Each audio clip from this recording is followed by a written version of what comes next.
What's up, guys? Welcome back to the channel. Today, I want to go over something with you that I've been doing myself for a long time now, and that is financial minimalism. It's all about simplifying your financial life and finding more in less.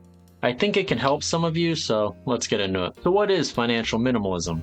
It's more of a mindset that focuses on living with intention and purpose when it comes to your finances and your goals in life. It's making well placed, thought out decisions and prioritizing what truly matters to us at the end of the day. And by embracing financial minimalism, we can see things more clearly and reduce financial stress, save money, and overall create a more fulfilling life. And in this video, I'm going to go over how I implemented this into my life and how it benefited and affected me.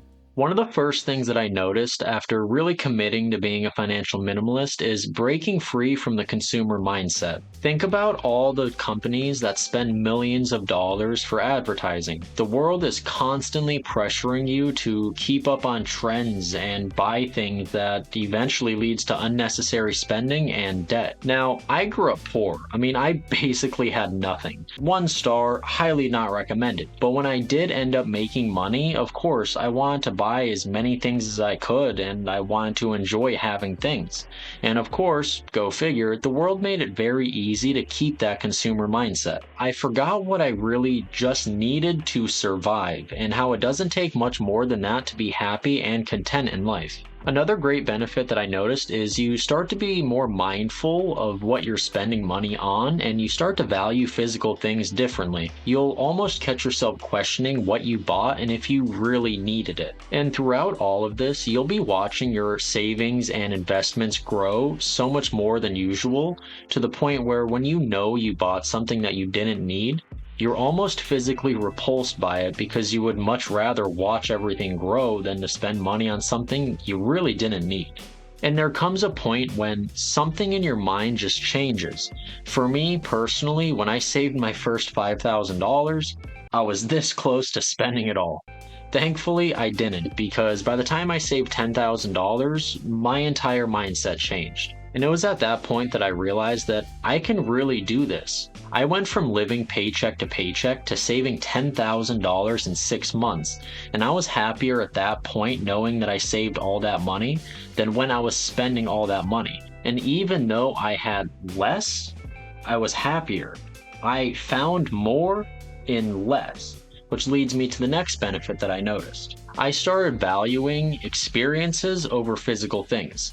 And this one was a big one for me because I always thought, why save X amount of money and not spend it and just enjoy it? But now I realize that it was never about the money or what I bought.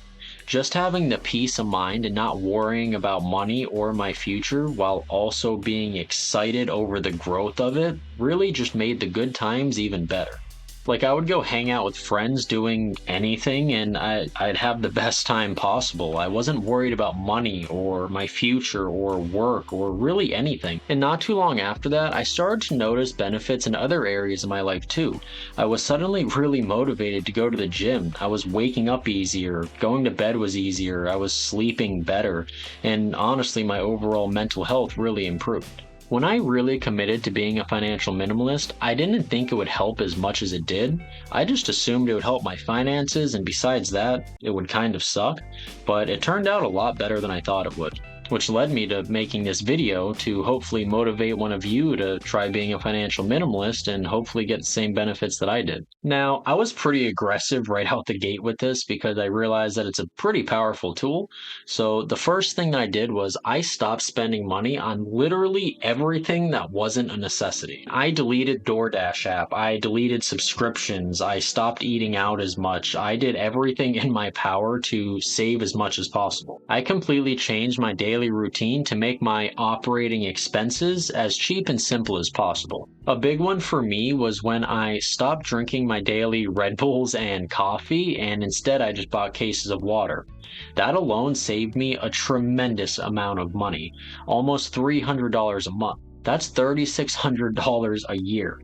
That's more than half of the maximum yearly contribution to a traditional Roth IRA. By this point, I effectively broke the consumer mindset that is so heavily placed onto us by society.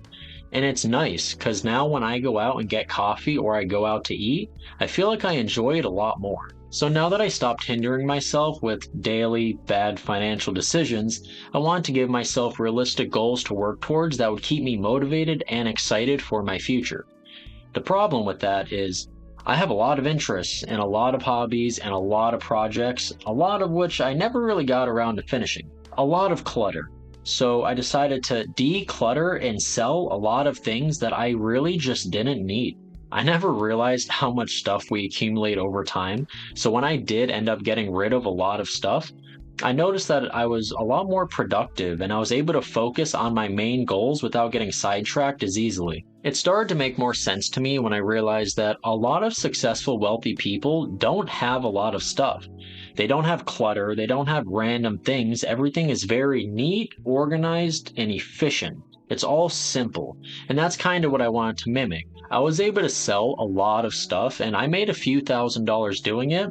And honestly, it was a good investment. I increased my overall productivity and my future growth, and I made some money out of it too, while clearing things out and making it easier for me to operate. Now, by this point, I realized more of what I was really doing here.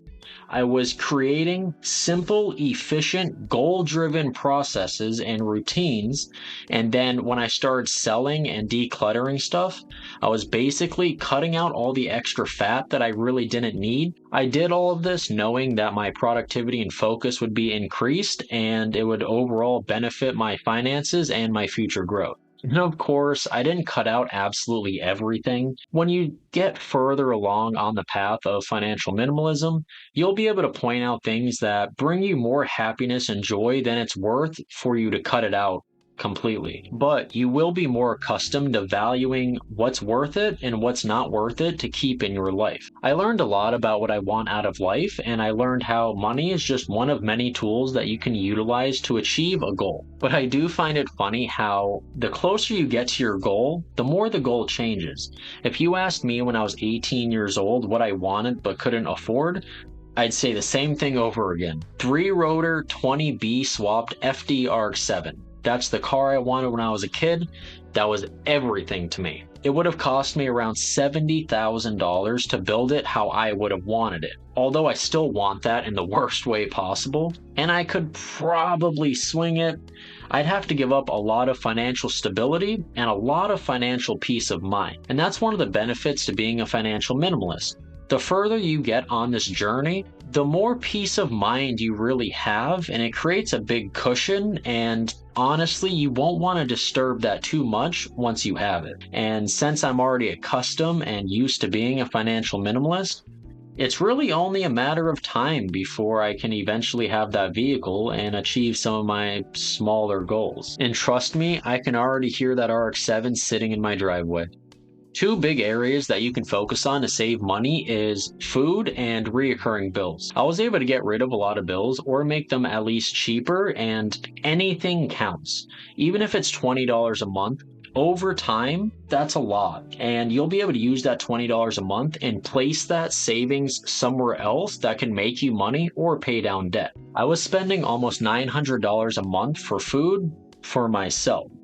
I do eat a lot. After shopping around, I was able to get that down to around $300 a month without skipping any meals. Albeit, maybe not the healthiest of food, but it wasn't much worse than the fast food I was eating before. Couple things to note: gas stations are meant for gas. Grocery stores are meant for food. Now, I didn't dive into the whole couponing thing, trying to save as much money as possible on food because it's just me. But when I was younger, my mom actually used coupons a lot and she saved thousands of dollars a year just by planning and sorting hundreds of coupons. And she'd go to the grocery store, get $700 worth of food, and end up only paying $100 for it. So if you do have a family that you're feeding, I would definitely recommend looking into couponing and how you can save a tremendous amount of money doing it. When it comes to bills, I hate shopping around for different bills, but you can save a lot of money. I was spending $190 a month on car insurance. After 30 minutes of looking around, I was able to get that down to $145 a month. $45 a month savings might not seem like a lot, but it's what I did with it that made a big difference. Since I took a bill and saved $45 a month on it, I was able to take that $45 and put it on my credit cards. So I was able to pay down my credit card debt faster and save money on interest. And after doing that with a decent amount of bills, I was actually able to do the same thing for my car payment too, and it helped me get out of debt a lot faster. Any money that's saved, being able to take that money and place it somewhere else that can get you out of debt or an investment is definitely a smart move. And it's the little things that build up that eventually help you get to that. Now, I won't tell you that being a financial minimalist is easy because in the beginning it was pretty difficult, but I will say it was definitely worth it. It's actually one of the reasons that led me to making YouTube videos. I was always consuming so much content and never creating any content, but I figured I might as well give it a shot, try my best, and since my efforts got me this far in life, I figured why not? I hope this video helped and motivated you. I got a lot of video ideas. I do appreciate you guys sticking around, and I'll see you in the next one.